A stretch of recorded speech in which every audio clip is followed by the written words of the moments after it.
Hello, everybody, and welcome back. This is episode 22 of the Bishop on a Bike podcast.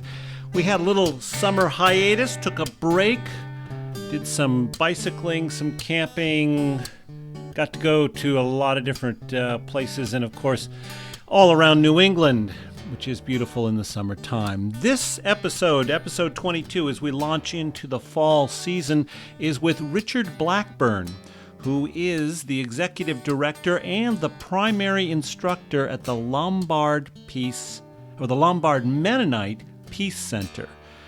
They do lots of conflict mediation, principally with congregations.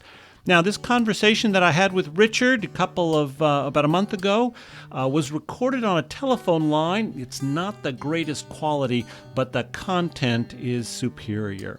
So, I think you'll enjoy this half-hour conversation with Richard Blackburn. Let's get right into it as we discover how he got started in this particular work. And as always, I want to thank the Mission Investment Fund of the ELCA for their support of this podcast. Well, I mean, my academic background actually is in an entirely different field. I'm a Renaissance art historian. And so it was when I was chairing the Peace Committee at our church, Lombard Mennonite Church here in the western suburbs of Chicago, that we came up with the idea of doing more by way of sharing our Anabaptist understanding of peace building with other churches in the community. And so we devised the idea of having a peace center with full intention that somebody else should be the staff person for it. But as those things go, when you come up with an idea, the congregation basically said, it's your idea. If it's going to fly, I think you're going to have to be the one to do it. So I did continue to teach art history half-time and do this half-time for about a year and a half, but this quickly turned into quite more than half-time. And so that's when I decided that God was really calling me to give up the art history teaching, but to invest myself in this ministry.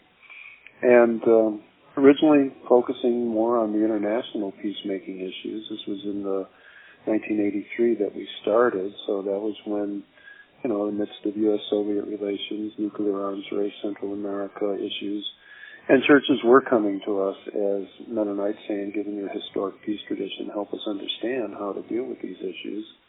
And so that's kind of how it started. But as the Cold War was winding down, we were getting fewer and fewer calls for dealing with those international issues and more calls for dealing with conflict in churches. So in some ways, it seems that as the Cold War was winding down, that the parsonage replaced the communists as the focus of anxiety in our society. That has continued to be the trend, that we get more calls for dealing with conflict in churches than we can handle. We still do offer ourselves to address those broader peacemaking issues. We do periodically lead a group to the Holy Land, Peacemakers Pilgrimage to the Holy Land as part of that broader commitment. But most of the requests that we get come out of the work that we do in conflict transformation, mediation skills, but also family systems thinking and how that relates to church leadership and how churches function as emotional systems. As far as my own earlier kind of calling for this, I mean, I think as a kid even, I was somebody that didn't mind getting in the middle of things. And so that's partly, I think, part of the preparation for being a mediator. And I was kind of a mediator in my own family of origin, between my siblings and or my sisters and their boyfriends and that kind of thing. So, there's always that kind of element that leads you to being prepared for that stuff too. Now, when you say when you were younger and you found yourself kind of in the middle of things and mediating, I mean, some people have that experience, and it either frightens them or they become kind of a fixer, if you will, trying to solve everybody's problems. That's clearly not the work that you personally do, nor the work that the center does. Say a little bit about the difference of being in the middle of a mediator and what that is. Well, yeah, I think that as a kid I did tend to be more of a fixer. I'm an eldest, and so that over-functioning kind of rescuing fixer mode, I think, played out in my family of origin with my sisters and all. But, as you learn to become a mediator, you learn that that's not going to be helpful, that you're there to not fix things for people, but to set up the kind of environment where they can come up with their own agreements. The difference between our model of mediation and other models of mediation is the healing component. It's a transformational model of mediation that really recognizes that there's a need to lower the intensity and to work at healing of the relationships, those past hurts that have accumulated, sometimes going way back in a church's history, of healing those unresolved things from the past before you can focus on the current content issues in a thoughtful, problem-solving kind of way. So yeah, we're not going in to fix things. We're setting up the environment where God's healing can take place and where God's Spirit can lead them in the process of coming to their own agreements. And at some point along the lines, in terms of your work and the center's work, you connected or studied with Edwin Friedman when he had those workshops in the late 80s and early 90s. I did the same. I don't think our paths crossed. How did you come to connect with Ed Friedman's work, and how did that then change your thinking and studies in that whole area? Yeah, I originally ran across generation to generation, as most clergy who find themselves involved in conflict, either as consultants or in the midst of it as a pastor. So originally reading Friedman, but then attending a 2-day workshop that he did here in the Chicago area at Chicago Theological Seminary. And it's out of that I then plugged into his training program there in Bethesda, Maryland, and did that for 3 years with him leading it. The first year you attend track 1, and then after that you're in his track 2 program. And it was in my 4th year that he died. And so continued in that 4th year with his other colleagues who helped lead it. But it was after that then that I plugged into the Georgetown Family Center training program for 4 years, studying with Dr. Kerr, Michael Kerr, and the other faculty at the Georgetown Family Center, now the Bowen Center for the Study of the Family. So yeah, the family system stuff has been transformative in the way that I approach church conflict, looking at not just the current issues that a church is facing that's causing division in the church, but helping them to look at the potential sources of chronic anxiety within the system, those unresolved things from the past that leave a residue of anxiety, so that when they face a current issue of acute anxiety, the reactivity tends to be blown out of proportion because it's being fueled by that chronic anxiety that goes way back in the church's history. And so mediation, the model that we use, really does work at healing not only the most recent hurts that are within the relationship system, but going way back and working at healing those unresolved things from the distant past as well. And one of the things that it's my understanding that Ed Friedman introduced in this whole area is also a recognition of a broader experience of anxiety in the culture at large, and how that exacerbates, contributes. I don't know if it's cause and effect or what. How does that general anxiety, and maybe you could define for the folks that are listening what we talk about when we're talking about anxiety. Yeah, well, a basic family systems definition of anxiety is emotional reactiveness to real or imagined threat, which means there are 2 types of anxiety, which is a response to a real threat, and that's what we call acute anxiety, and a response to an imagined threat, which we call chronic anxiety. And it's that chronic anxiety that is a result of those unresolved things from the past that I just mentioned. And we all have chronic anxiety in our multi-generational families, but churches have chronic anxiety too. But then there's also the issue of societal anxiety that you mentioned.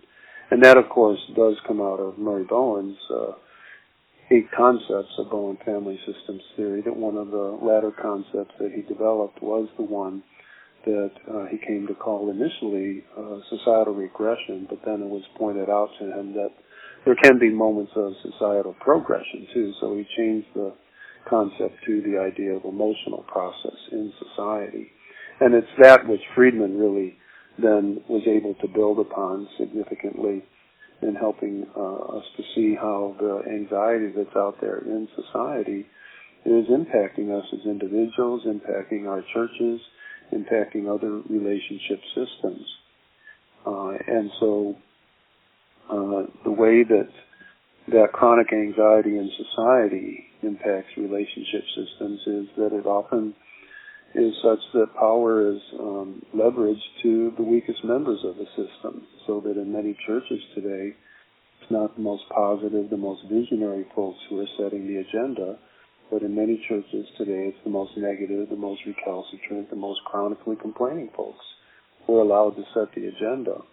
And the other people in the system who may not be participating in that stuff, they kind of adapt to them, hoping that that will calm them down. But that's an adaptation toward weakness, to pseudo-peace. And so part of the model that Friedman taught, that Bowen taught, that we continue to teach, is that others need to stand up to that, but to do it in a non-reactive way, to be able to define self clearly based on solid self-principles, values, and beliefs, and to put limits on invasive, destructive behaviors. But again, to do that in a non-reactive way, so that leaders are basically functioning as the immune system within a congregational system that doesn't allow the infectious forces to set the agenda.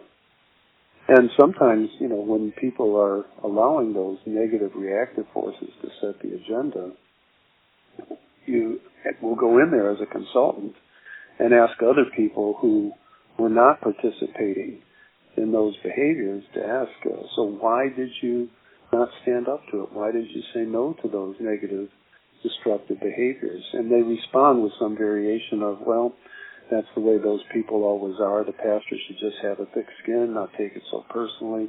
Or the other thing that Friedman often pointed out is that when you ask those people, why weren't you putting limits on those destructive behaviors, they'll say, well, that just didn't seem to be the Christian thing to do.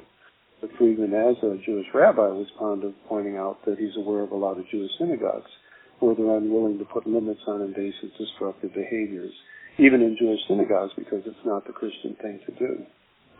So healthy congregations are those that put limits on invasive, destructive behaviors, and recognizing how people are often playing out that chronic anxiety that's out there in society.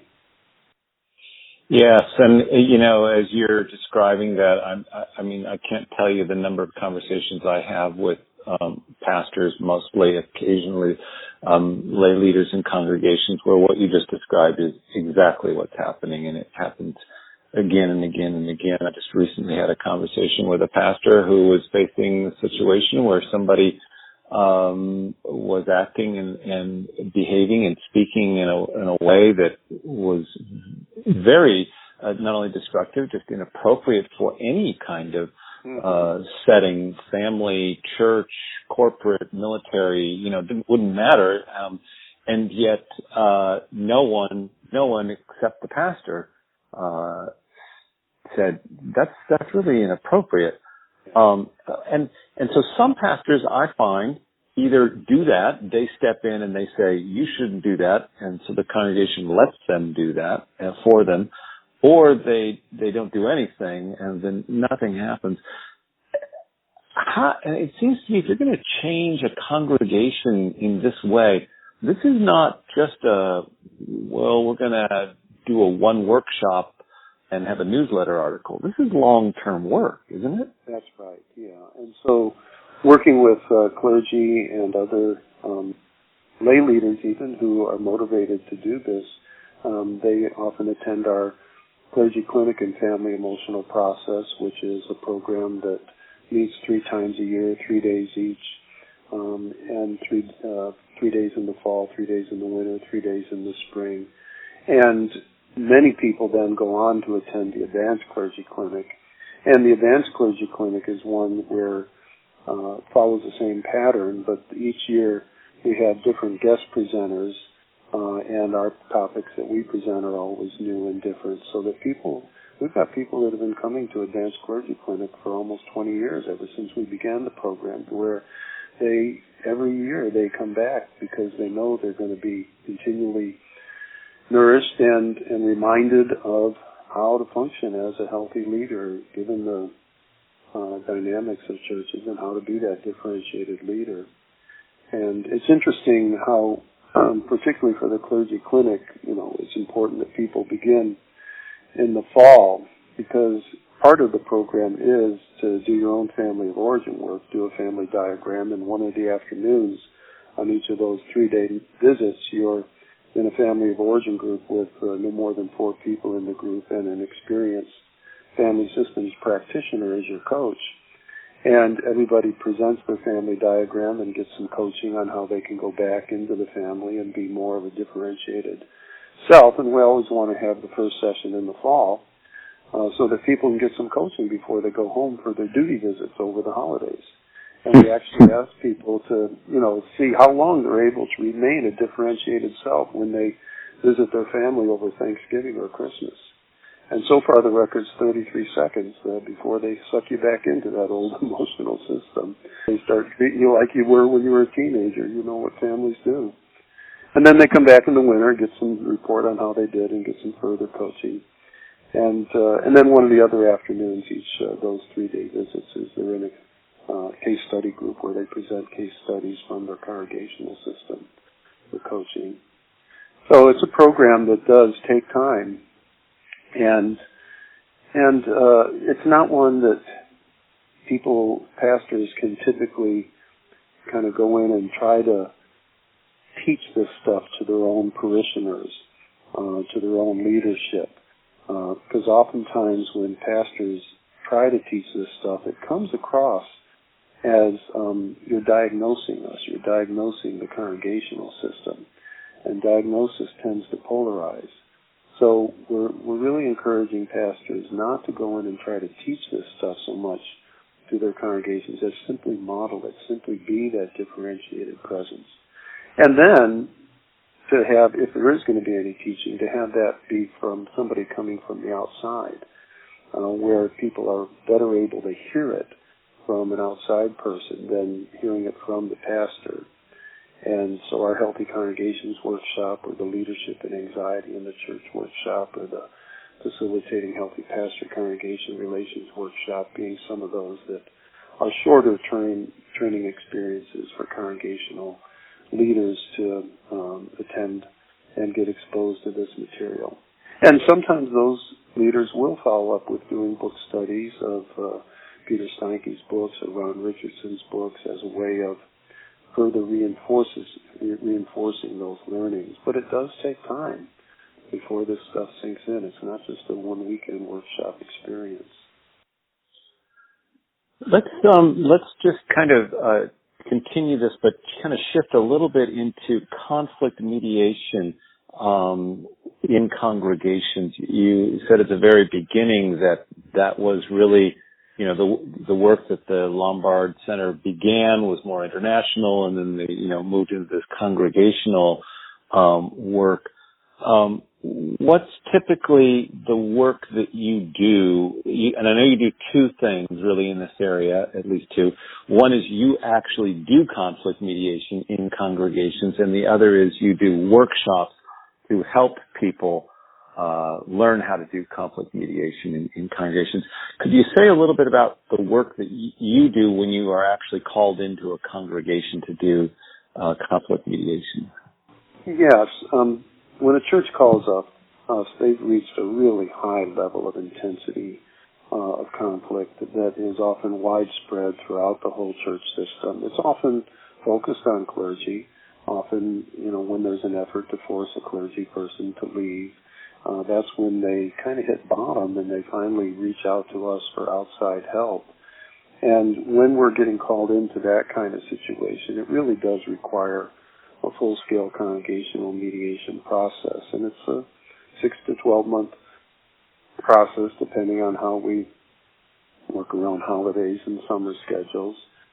Typically, it's hard to get people together in large groups over the summer, so we often have to take a hiatus during the process over the summer, and churches stop fighting over the holidays, and so we can take a hiatus between Thanksgiving and New Year's. And I say that facetiously, but actually, after January 1, the phone rings off the hook, because church has been saving it up over the holidays, and it's then after the New Year that they call us. And so it's a 6 to 12-month process, working at initially a contracting phase, working with the leadership initially to get them to understand the process and to see if they want to make the invitation to go through the process, and then meeting with the congregation to explain the process to them and getting their buy-in to the decision of the leadership. And then going through an information gathering phase where everybody has a chance to fill out questionnaires, and also interviewing a kind of a selected group, a representative group from the congregation to really dig into some of that background history that I mentioned, trying to understand some of the deeper roots of the anxiety, that chronic anxiety.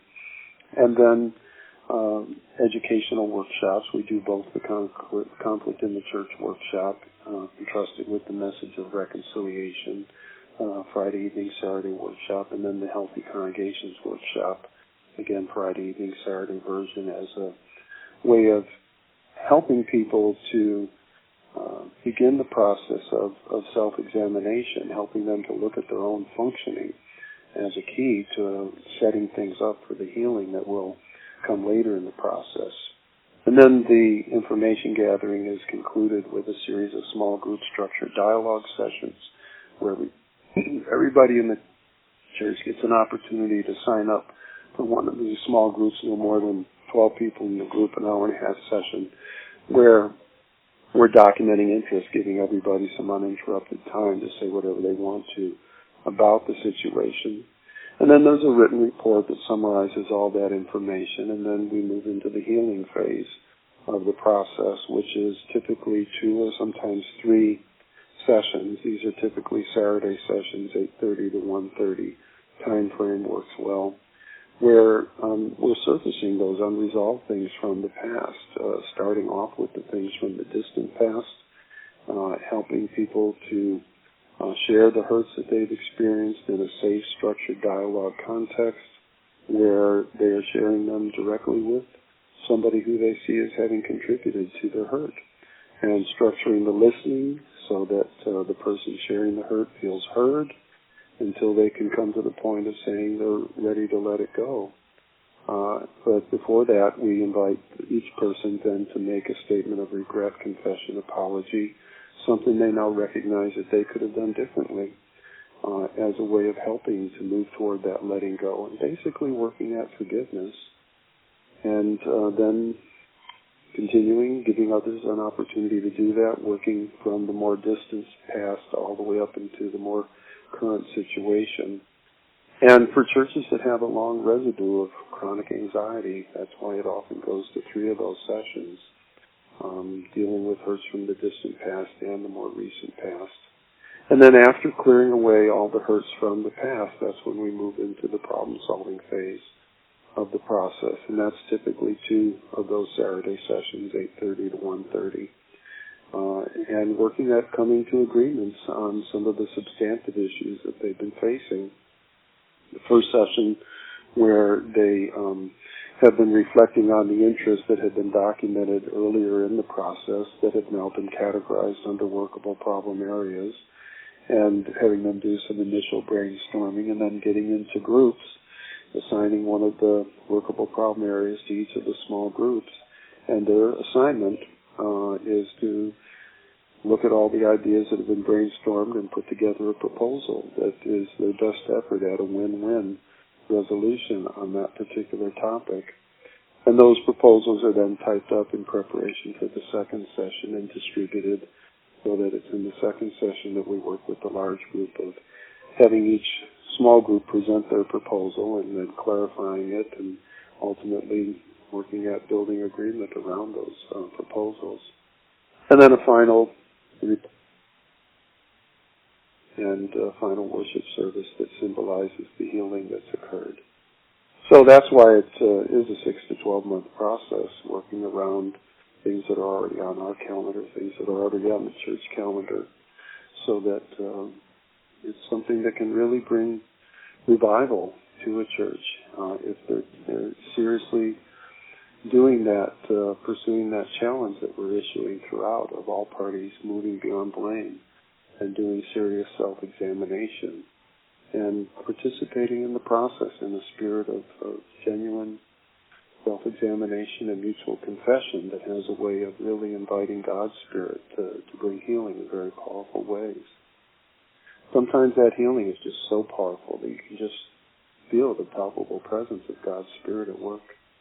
I'm wondering if you could, without disclosing any confidences, just tell one story as we kind of move to wrap up here of a congregation that you worked with that was highly conflicted and its resolution, because that whole process you just outlined is very thoughtful, very detailed, and takes a lot of time and a lot of energy. The church really has to commit. They almost have to decide at the beginning, or at least decide enough at the beginning. They really want to work at this. That's right. Yeah, they really need to be invested in doing this for the benefit, the long-term benefit of their church. As far as, example, one that comes to mind would be a church where a pastor was called to serve, and it was a pastor who had been thinking about leaving pastoral ministry and going into more of a retreat ministry. But when the search committee came to him saying, we really want a pastor who can launch us into a new direction of spiritual reflection and such, he saw that as a perfect match. But the people that were on the search committee were people who were opposed to the previous pastor because they didn't think he was giving enough of that spiritual direction focus to the church. And so it was really a committee that did not really reflect the diversity of views within the congregation as a whole. So this pastor started this spiritual focus from the beginning, setting up Cursillo retreats and offering spiritual direction to people and everything. And the people that, were looking for that, seeing that as being lacking under the previous pastor's tenure, were really jumping on board with that. But then they started communicating in subtle ways to the people who were not participating in these Cursillo retreats and spiritual direction and such. They started communicating to these people that you're not spiritual unless you attend these retreats. And that started the division in the church. But then the pastor was somebody who was a high reactor and did not do very well at managing his own anxiety, and so that escalated it further. And so that's what ultimately created the kind of intensity and division that required them to call us. And it was during this process that we went through the steps that I've described for you. And also, the other thing I'm doing is working with the pastor in a coaching relationship, helping this pastor to know how to manage self to be more of a non-anxious presence in the midst of anxiety. And he was a pastor who had a hard time doing that because he was a high reactor. But ultimately, as we got to the healing phase, he was better able to manage himself, better able to listen to the hurts that people were sharing with him, doing that in a thoughtful, non-reactive way. He was able to share his hurts in non-blaming ways, in a way that others were able to see how he was being impacted. And at one point in the second session in the healing phase, I had two people who had been kind of spokespersons for the two opposing groups, that they ultimately came to the center circle where we do the structured dialogue in this large group structured dialogue process, and were able to share their hurts with one another, the hurts they had experienced in their relationship with one another, and ultimately confessed to one another ways they acknowledged they had hurt each other, asking for forgiveness, collapsing in each other's arms in tears. This being done in a large group structured dialogue context where the whole church had an opportunity to witness this, and it was a real healing moment for everybody. One of those moments as a church mediator where you just step back in awe at the power of God's Spirit to bring that about, because when it comes as a gift from God. And, of course, in the context of that, we also had to deal with unresolved stuff from the distant past. One of the things there that's not uncommon is the fact that they had not really worked at closure with their previous pastor. He was the long-term beloved pastor, and they had not really worked at healthy closure with him. They were still grieving that departure, and so that was one of the things that made it difficult for this pastor to establish ministry with some of the people who had been most supportive of the previous pastor. So working at all of that stuff, coming to agreements on the future, and it was a church that experienced some degree of transformation and revival as a result of the process. And I could give you dozens and dozens of examples where we've experienced that. One church that actually was an ELCA congregation where they're on the verge of closing the doors because so many people had left when a pastor was forced out before we got there. And it was really affirming to read their website 6 years later or so after we had gone through this mediation process to see that they were in the midst of a capital campaign going through a building program because they couldn't hold all the people. And then a number of years later looking at the website again and seeing again that they're in the midst of another capital campaign. And once when I was telling this story, actually in one of the mediation trainings, and it was actually when I was in Hartford, Connecticut once, I was telling this story about how this church had experienced revival as a result of the mediation process. And there was a woman there who said, are you talking about such and such a church in such and such Illinois? And I was dumbfounded to say, yeah. And she said, well, I was a lay leader in that church at that time. And everything you said is true, except I just got their newsletter, and they're in the midst of a third capital campaign. And she said to this group, 50 people or so who were attending the mediation training, said that's one of the things that helped me discern a call to ministry. And she's now back. Well, yeah, and I just think that the power of forgiveness in people's lives when it's very real and concrete, and in that description of that healing circle that you do. I think that that's one of the pieces of the Lombard Center that's unique. Others do conflict mediation, but I think that from what I've observed and seen, what's unique about the Lombard Mennonite Peace Center and your work is that you're really embracing that power of transformation of forgiveness as a healing component in the well-being of the life of the church and in the life of individuals. Yeah, I think that's right. Yeah. And then, of course, we also do the mediation skills training to equip others to facilitate this process, as you well know, since we were able to do the training for a number of people in your synod that you had attended as well. Yeah, it's been very helpful. And maybe that's a good place to just kind of touch base. Where can people are listening to this and they may not know of your work? Where can people find out more information? Well, our website at lmpcenter.org, and you'll find all of our training resources there on the website, and of course we can send brochures that you can share with others within your congregation or within other churches within your community. So you'll be able to find all the information on our website. Yeah, that's the letters LM, which stand for Lombard Mennonite, and then the words Peace Center, PEACE Center.org. I'll put a link in the show notes about that. Well, great. Well, good. This was great always to talk with you, and I'm hoping this conversation will help some people that are, trying to figure out new ways to do ministry. And we didn't get into, the context of where we are with anxiety in general in our society. But I think everybody knows it's there, and anybody that's doing any kind of work in any kind of congregation is experiencing it. And the presenting problems can range from people or money or buildings, but the underlying issues are really what's going on. Yeah, here. the content issues are always unique to the situation, but it's those underlying emotional process dynamics that need to be addressed, and that is again something that's unique about our model, that is working at the healing and not just the healing of the current hurts, but those hurts that go way back in the system. Yeah.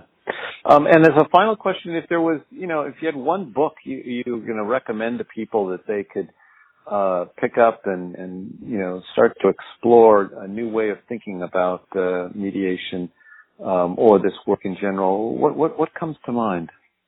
Yeah, well, it doesn't address mediation specifically, but I think, Ed Friedman's Failure of Nerve Leadership in the Age of the Quick Fix is essential reading, for leaders. And for another book that I would mention for introducing this stuff to layfolk would be Ron Richardson's Creating a Healthier Church.